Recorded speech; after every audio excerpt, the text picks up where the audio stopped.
नमस्कार ओडिशा आज 2 डिसेम्बर 2025 मंगलवार आपण माने सुनुचंती एसपी ओडिया न्यूज वीडियोटी को शेष पर्यंत देखंतु जहा फल कि मात्र किछि समय मध्यरे आज दिनर संपूर्ण खबर जानि परिबे। ता पूर्वरु चैनल नुआ थिले चैनल को सब्सक्राइब कर दियंतु जहा फल कि प्रत्येक दिनर गुरुत्वपूर्ण खबर लेटेस्ट अपडेट आपण माने सर्वप्रथमे पाई परिबे ओ आपण माने केउ जिल्ला रे देखुचंती कमेंट माध्यम रे जणाइबा पई भूलंतु नाही। आसंतु सुनिबा आजिर मुख्य खबर गुड़िक।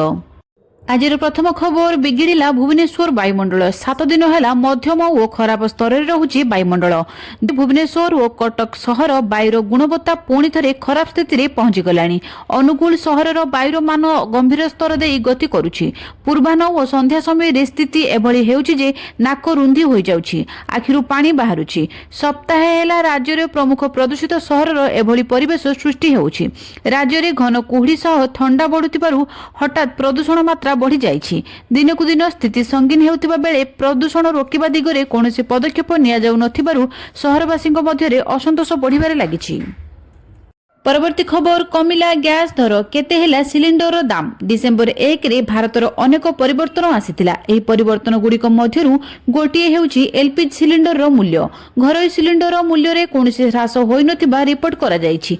तथापि वाणिज्यिक सिलिंडर रो मूल्य 10 टंका ह्रास करा जायछि, जहा जनसाधारण को आश्वस्त देबो बोली आशा करा जाउछि। अन्य पक्षरे डिसेम्बर 1 तारिख में घरोई सिलिंडर मूल्य अपरिवर्तित रहितिला। फलस्वरूप दिल्ली में 14.2 किलोग्राम सिलिंडर मूल्य 853 रे रहिछि। परवर्ती खबर मंत्री गाड़ी धक्के वृद्ध गुरुतर। शिल्प मंत्री एस्कॉर्ट गाड़ी धक्के वृद्ध गुरुतर होइछंती। कटक पारादीप रास्तार तारपुर छकरे एही दुर्घटना होइछि। वृद्ध जनक रास्ता पार बेले मंत्री एस्कॉर्ट गाड़ी धक्का देइथिला। रघुनाथपुर परे कटक एससीबी मेडिकल स्थानांतर करा जायछि। मंत्री गाड़ी धक्के वृद्ध गुरुतर होइछंती। परवर्ती खबर समस्त फोन रे सरकारी साइबर सुरक्षा ऐप बाध्यतामूलक। भारत सरकार टेलीकॉम मंत्रणालय स्मार्टफोन निर्माता मानकु एक गुरुत्वपूर्ण निर्देश देइछंती। नुआ डिवाइस रे सरकारी साइबर सुरक्षा ऐप संचार साथी को पूर्वरु ही इंस्टॉल करबाकू हेबो एवं एहाकू व्यवहारकारी माने डिलीट करि परिबे नाही। एही पदक्षेप एप्पल भली कंपनी एवं गोपनीयता सार्थक मानकू चिंतारे पकाइछि।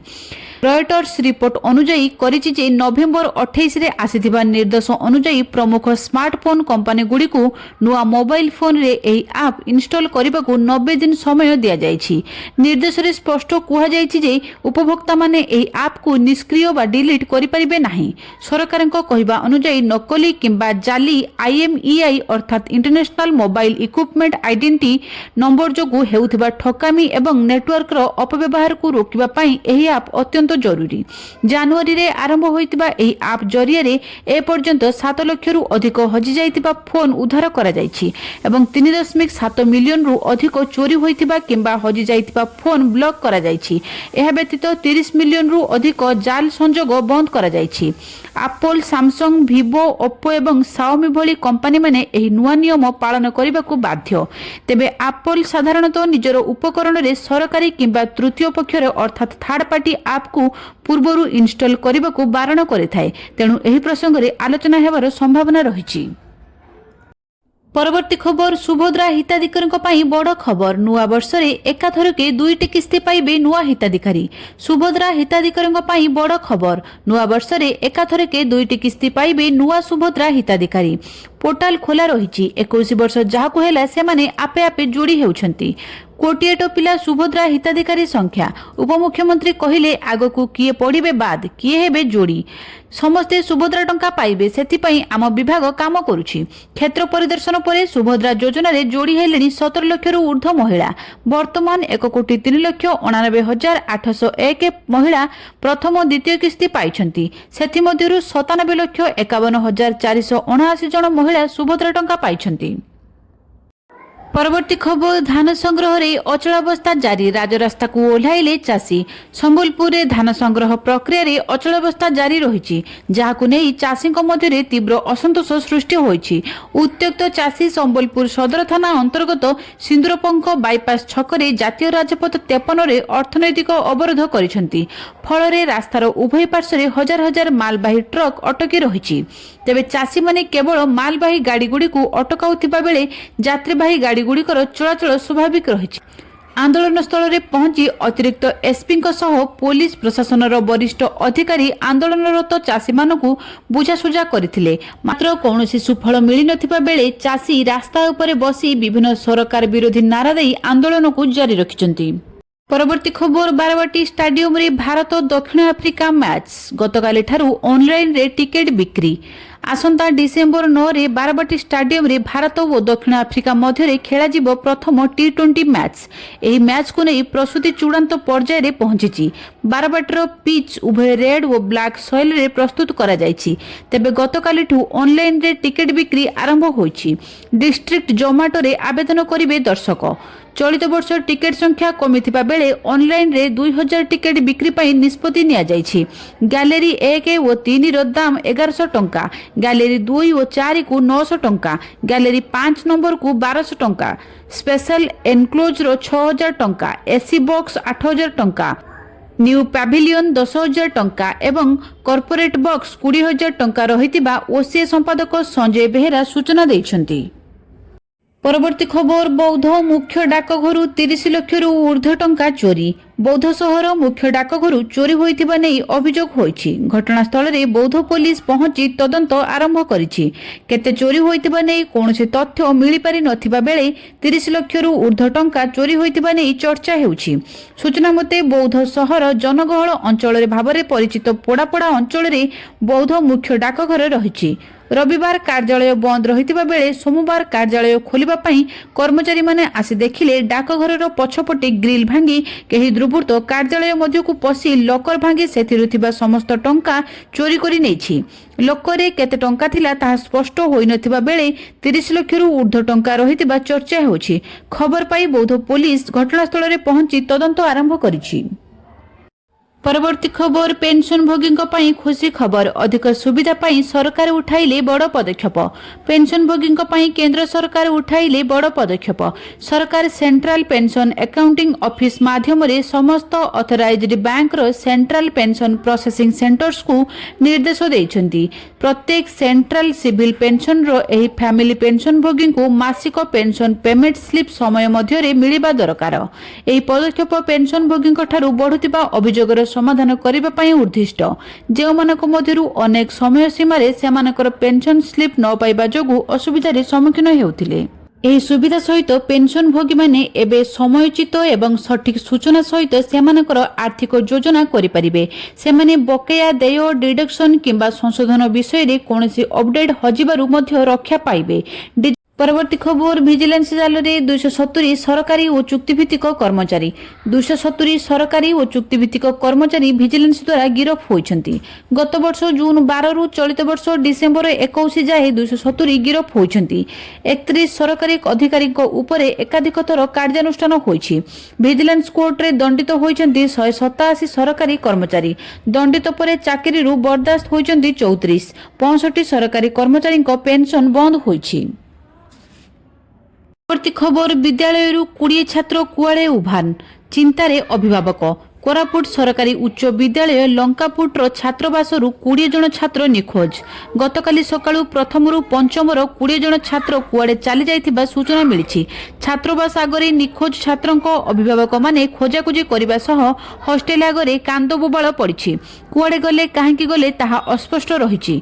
अभिभावक माने चिंतारे थिबा बेले स्कूल कर्तृपक्ष नीरव अछंती। लंकापुट स्कूल रे आखपाख ग्रामर अर्थात सुकु हाट सुकु पितेई भली ग्रामर आदिवासी छात्र माने एठारे रही पाठ पढुचंती। प्रथम रु पंचम श्रेणी एही कुनी कुनी पिला माने कुआडे गले काहेकि गले खाइचंती कि नाही वर्तमान सुधा किछि खोज खबर मिली नाही। पाखरे कोला जलभंडार रहिछि ओ बण पहाड़ भी रहिछि। अन्यपटे वर्तमान सुधा पिलांको अभिभावक माने संपर्कीय ओ निकटस्थ अंचल रे खोजाखोजी जारी रखिचंती, किंतु शिक्षा विभाग अधिकारी एबे सुधा स्कूल रे पहुंची नाहंती। परवर्ती खबर राज्यरू विदा हेलेनी 49 बांग्लादेशी। राज्यरू विदा हेलेनी 49 बांग्लादेशी। विधानसभा रे लिखित उत्तर रखिले मुख्यमंत्री। नुआ सरकार आसिबा परे 51 बांग्लादेशी चिन्हट होइछंती। सेमानक मध्यरू 49 जन को बांग्लादेश पठागलानी। खोर्धारू 24, कटकरू 15, गंजामरू 6, कंधमालरू 3, कोरापुटरू 1 आउ 2 बांग्लादेशी जाल पासपोर्ट करी धरा पड़िछंती। धरा पड़िथिबा 2 बांग्लादेशी नाँ रे मामला होइछि। ପରବର୍ତ୍ତୀ ଖବର ବଜେଟ୍ର କେତେ ପ୍ରତିଶତ ଖର୍ଚ୍ଚ ହୋଇଛି ପ୍ରତାପଙ୍କ ପ୍ରଶ୍ନର ଉତ୍ତର ରଖିଲେ ପୃଥ୍ୱୀରାଜ। ଅକ୍ଟୋବର ଶେଷ ସୁଦ୍ଧା ବଜେଟ୍ 1,14,518 କୋଟି ଖର୍ଚ୍ଚ ହୋଇଛି, ଯାହାକି ମୋଟ ବଜେଟ୍ର 39%। ଆହୁରି 4 ମାସ ଅଛି, ମାର୍ଚ୍ଚ ସୁଦ୍ଧା ବଜେଟ୍ 100% ଖର୍ଚ୍ଚ ହୋଇଯିବ। ଯେଉଁ ବିଭାଗର ଖର୍ଚ୍ଚ କମ୍ ହୋଇଛି ସେସବୁ ବିଭାଗର ସମୀକ୍ଷା କରାଯିବ। ଗତ ବର୍ଷ ଅକ୍ଟୋବର ସୁଦ୍ଧା 36% ଖର୍ଚ୍ଚ ହୋଇଥିଲା, ଏଥର କିନ୍ତୁ 39% ଖର୍ଚ୍ଚ ହୋଇଛି। ମନ୍ତ୍ରୀ ପ୍ରତାପ ଦେବଙ୍କ ପ୍ରଶ୍ନର ଉତ୍ତର ରଖିଲେ ମନ୍ତ୍ରୀ ପୃଥ୍ୱୀରାଜ ହରିଚନ୍ଦନ। ପରବର୍ତ୍ତୀ ଖବର ବିରୋଧୀଙ୍କୁ ସିଧା ସିଧା ଶୁଣାଇଦେଲେ ମୋଦି, କହିଲେ ପାର୍ଲାମେଣ୍ଟ ଡ୍ରାମା ଓ ନାରାବାଜିର ସ୍ଥାନ ନୁହେଁ। ସୋମବାରଠାରୁ ସଂସଦର ଶୀତ ଅଧିବେଶନ ଆରମ୍ଭ ହୋଇଛି। ଏହା ପୂର୍ବରୁ ପ୍ରଧାନମନ୍ତ୍ରୀ ନରେନ୍ଦ୍ର ମୋଦି ସମ୍ବୋଧିତ କରିଛନ୍ତି। ମୋଦି କହିଛନ୍ତି କିଛି ବିରୋଧୀ ସେମାନଙ୍କ ପରାଜୟକୁ ହଜମ କରିପାରୁନାହାନ୍ତି। ଏହି ପରାଜୟର ରାଗ ଆସି ସେମାନେ ପାର୍ଲାମେଣ୍ଟରେ ଶୁଝାନ୍ତି। ପରାଜୟର ଭୟ ଏଠି ବିତର୍କର କ୍ଷେତ୍ର ନ ହେଉ ବୋଲି ମୋଦି କହିଛନ୍ତି। ଏଥିସହିତ ସେ ବିରୋଧୀଙ୍କୁ ପରାଜୟର ନିରାଶାରୁ ବାହାରିବା ପାଇଁ ନିବେଦନ କରିଛନ୍ତି। ସେ କହିଛନ୍ତି ଡ୍ରାମା କରିବାକୁ ଅନେକ ସ୍ଥାନ ଅଛି, ଏଠି ଡ୍ରାମା ନୁହେଁ ଡେଲିଭରି ଆବଶ୍ୟକ। ସେହିପରି ନାରାବାଜି ପାଇଁ ମଧ୍ୟ ଅନେକ ସ୍ଥାନ ଅଛି। ପାର୍ଲାମେଣ୍ଟ ନାରାବାଜିର ସ୍ଥାନ ନୁହେଁ। ନୀତି ଓ ଦେଶ ଗଠନରେ ସକାରାତ୍ମକ ଭୂମିକା ଆବଶ୍ୟକ ବୋଲି ସେ କହିଛନ୍ତି। ପରବର୍ତ୍ତୀ ଖବର ବିଜେଡିରେ ହଲଚଲ, ନେତାଙ୍କୁ ନବୀନ ନିବାସକୁ ଡାକରା। ଭଦ୍ରକ ବିଜେଡିର ହଲଚଲ ପରେ ଜିଲ୍ଲାରେ 2 ବିଧାୟକ, ଜିଲ୍ଲା ପରିଷଦ ସଭାପତି, ପୂର୍ବତନ ବିଧାୟକଙ୍କୁ ଡାକରା ନବୀନ ନିବାସକୁ ଡାକରା ଦିଆଯାଇଛି। ସନ୍ଧ୍ୟା 5:30ରେ ନବୀନ ନିବାସରେ ହାଜର ହେବାକୁ ନିର୍ଦ୍ଦେଶ ଦିଆଯାଇଛି। ସୂଚନାଯୋଗ୍ୟ, ଶନିବାର ଜିଲ୍ଲାରେ 3 ଜଣ ବ୍ଲକ ଅଧ୍ୟକ୍ଷ ବିଜେଡି ଛାଡ଼ିଥିଲେ। ପରବର୍ତ୍ତୀ ଖବର 9 ଜେଲରୁ 13 କଏଦୀ ଫେରାର। ଗତ ବର୍ଷ ଜୁଲାଇରୁ ଏଯାବତ୍ 9ଟି ଜେଲରୁ 13 କଏଦୀ ଫେରାର ହୋଇଛନ୍ତି। ଫେରାର କଏଦୀଙ୍କ ମଧ୍ୟରୁ 6 ଜଣଙ୍କୁ ଧରିପାରିଛି ପୋଲିସ। ବର୍ଷକରେ 31 ଜଣ ବିଚାରାଧୀନ କଏଦୀଙ୍କ ଜେଲରେ ମୃତ୍ୟୁ ହୋଇଛି। 8 ଜଣ ଆତ୍ମହତ୍ୟା କରିଛନ୍ତି। 39 ଅଭିଯୁକ୍ତ ପୋଲିସ ହେଫାଜତରୁ ଚମ୍ପଟ ମାରିଛନ୍ତି ବୋଲି ମୁଖ୍ୟମନ୍ତ୍ରୀ ମୋହନ ମାଝୀ ଗୃହରେ ଲିଖିତ ଉତ୍ତର ରଖିଛନ୍ତି। ପରବର୍ତ୍ତୀ ଖବର ଜିଲ୍ଲାପାଳଙ୍କ ଆଗରେ ମହିଳାଙ୍କ ଆତ୍ମାହୁତି ଉଦ୍ୟମ।